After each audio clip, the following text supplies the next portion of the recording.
Hi అండి అందరికీ. ఉదయం ఏమో బాగా అయితే ఎండ అయితే వస్తుంది. ఎండాకాలం వచ్చినట్లు ఎండ అయితే వస్తుంది. సాయంత్రం 4, 5 అవ్వంగానే వర్షం అయితే బాగా అయితే పడుతుంది. ఇక్కడ వర్షం పడేటప్పుడు ప్రతి చోటైనా మట్టి వాసన చాలా మంచిగా అయితే వస్తుంది కదా! ఆ వాసన ఎంతమందికి ఇష్టము? సర్లేండి, వర్షం పడుతుంటే ఏమన్నా వేడి వేడిగా అయితే తినాలనిపిస్తది కదా! నేనైతే ఇక్కడ బఠానీ చాట్ అయితే చేస్తున్నాను. పిల్లలు కూడా అయితే స్కూల్ నుంచి వచ్చే టైం అయితే అయింది. ముందుగానే నేను బఠానీలు, టమోటా, ఉల్లిపాయ, బంగాళదుంప అవన్నీ వేసేసుకొని 4, 5 విజిల్ వచ్చేంత వరకు అయితే ఉడికించుకోవాలి. ఉడికిన తర్వాత ఇది మెత్తంగా అయితే స్మాష్ అయితే చేసేసుకోవాలి కాస్త ఉప్పేసి. వర్షం పడేటప్పుడు అవి వేడి వేడిగా ఏమన్నా తింటుంటే చాలా బావుంటుంది కదా!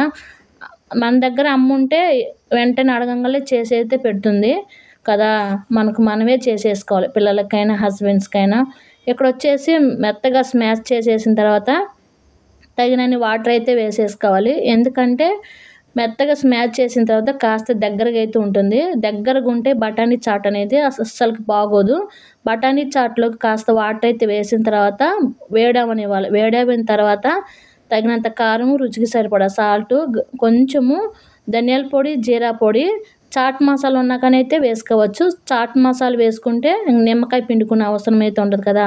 కారం, ఉప్పు అవన్నీ వేసిన తర్వాత పచ్చివాసన పోయేంత వరకు అయితే ఉంచేసుకొని గ్యాస్ ఆఫ్ చేస్తామనంగా కొంచెం కొత్తిమీర అయితే వేసేసుకొని ఒక్క నిమిషం పాటు ఉంచేసుకుంటే బఠానీ చాట్ అయితే రెడీ అయిపోయింది. ఈ బఠానీ చాట్ చేసేలోపైతే పిల్లలైతే స్కూల్ నుంచి కూడా అయితే వచ్చేసారు.